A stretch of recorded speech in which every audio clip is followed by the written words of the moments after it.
As Americans, we cherish our freedom. But what happens when my freedom treads on your rights, or your rights tread on my freedom?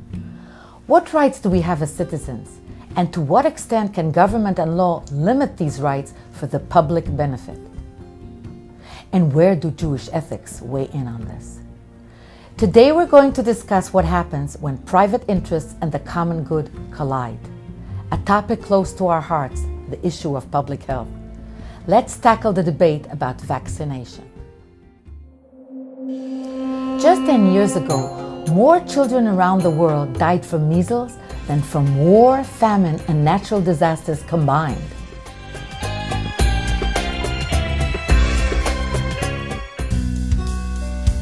Today, with widespread immunization, measles has been almost totally eradicated, and other once fatal and debilitating diseases such as mumps, rubella, and polio are rarely encountered in the United States. But some parents worry that preventing the disease is more dangerous than the disease itself, and they refuse to vaccinate their children. They contend that it's their right to make the personal medical choices that best serve their family.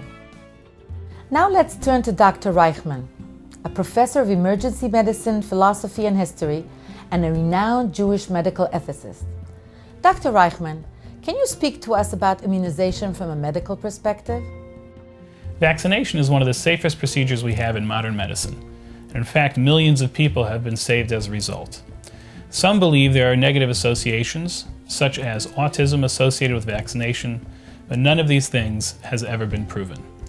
Others believe that they cannot vaccinate because they will thereby be protected because others have vaccinated.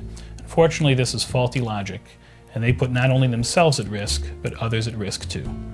In some cases, we as a society, and particularly our children, face greater risk from those who choose not to be immunized.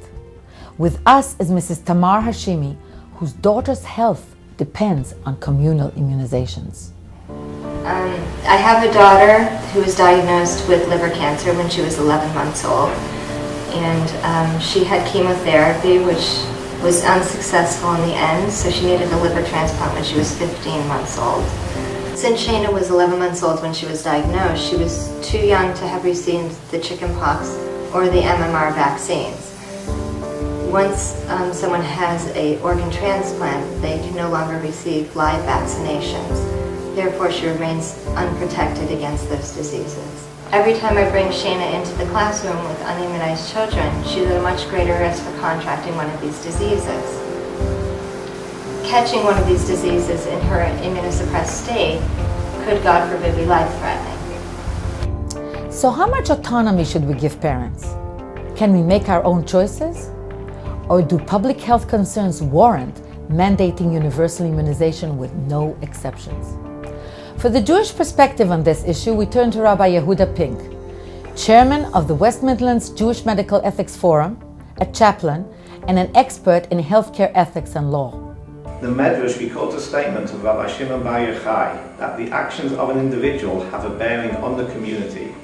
He cites the example of a passenger on a ship who began drilling a hole underneath his cabin.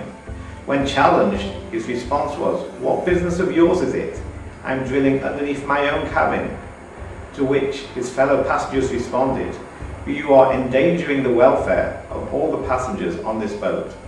The actions of an individual have a bearing for society as a whole, and therefore we are required to consider the consequences that refusal to vaccinate will have on others.